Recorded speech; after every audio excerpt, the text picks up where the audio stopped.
Now to a Team 10 consumer alert. A couple looking to move into a new North County home wants to warn others about solar energy.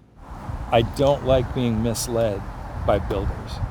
Team 10 investigator Melissa Mazzia shows us how a new law is causing confusion for potential home buyers. She explains what you should ask before signing on the dotted line. Brian and Carmen McKay recently left Las Vegas looking to move back to San Diego County. I used to work at Fallbrook Skilled Nursing many years ago. They found Horse Creek Ridge in Fallbrook and saw this home. We both looked at each other when we realized it was a corner lot.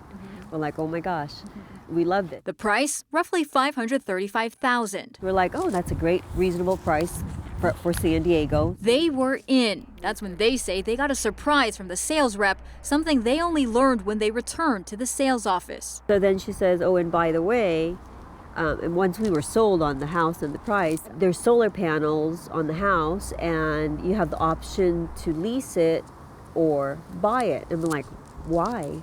Brian and Carmen told me they took roughly a 30-minute tour with the sales rep. They went inside the home, around the home, and they said not once was solar ever mentioned to them. I said, ooh, solar panels. And she then interjected, well, no, it's required by the state. That is partially true. The California Energy Commission told Team 10 the solar requirement applies to new homes that have been permitted after January 1, 2020.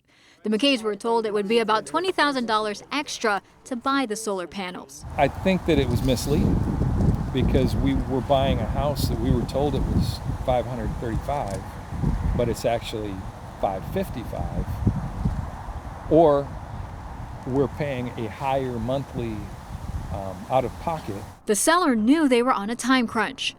We sold our property. We're at an Airbnb. We were like, we need to buy. I wanted clarity from developer D.R. Horton. A woman in this office told me I had to talk to public relations. Through email, that spokesperson says their home designs are guided by the current state energy code requirements and the state-mandated solar requirements. She said in most communities, they found that solar is the best and most cost-effective option. I asked why the McKays weren't told that from the start during their home tour. The spokesperson said solar is on an addendum to the home purchase agreement.